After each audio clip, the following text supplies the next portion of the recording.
Welcome to the AI Research Roundup. I'm Alex. Today we're looking at a paper trending on X, published on January 25th, 2026, about 6 days ago. It introduces a principled theoretical framework that treats Gaussian primitives as stochastic solids, essentially modeling them as physical volumes rather than flat splats, to achieve state-of-the-art reconstruction accuracy without sacrificing real-time efficiency. The paper is titled Geometry-Grounded Gaussian Splatting, and as we'll see later, the method successfully eliminates the jagged artifacts typical of previous approaches while keeping optimization times incredibly low. Figure 1 illustrates the pipeline's capability to transform standard multi-view images into high-fidelity geometry.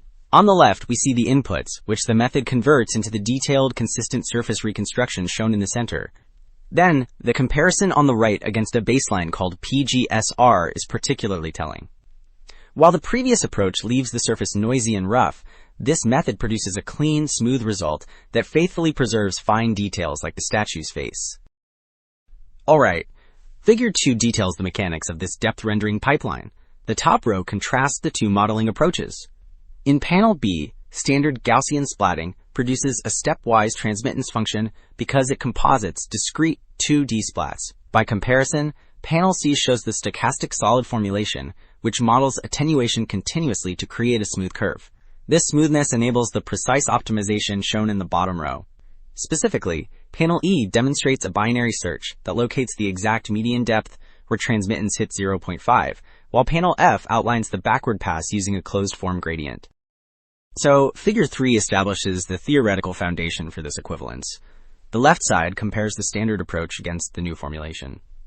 In the yellow section, we see the traditional 2D Gaussian projection, while the middle section renders the primitive as a 3D stochastic solid. The arrows labeled identical emphasize that these two methods yield the exact same visual output.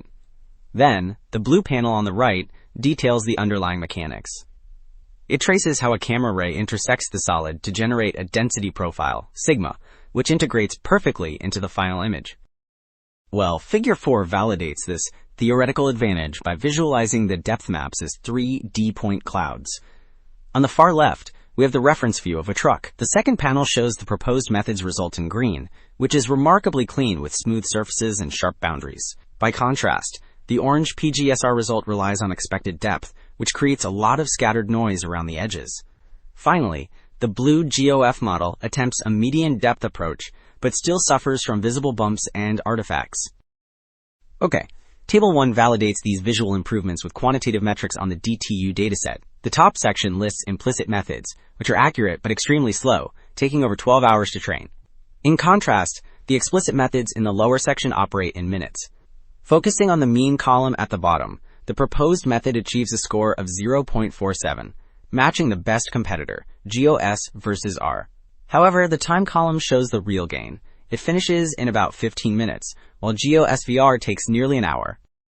While the previous table focused on DTU, Table 2 extends the evaluation to the tanks and temples dataset, reporting F1 scores and training times.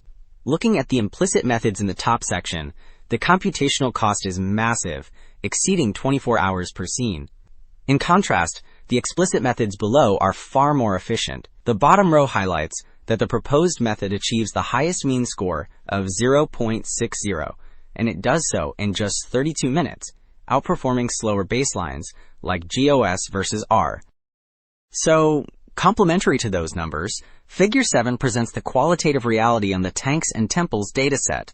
The panels compare the ground truth against the proposed method, GOSVR and PGSR. The red insets particularly highlight the difference in fine geometric fidelity. For instance, in the second row, the proposed method in the second column cleanly reconstructs the thin metal frame of the truck.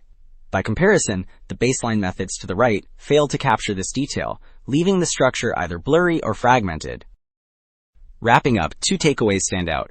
By mathematically grounding Gaussians as stochastic solids, this approach bridges the gap between point-based speed and volumetric accuracy. Practically, it delivers state-of-the-art geometry in minutes rather than hours, effectively solving the traditional trade-off between fidelity and efficiency. That's it for this episode of the AI Research Roundup. I'm Alex, thanks for listening.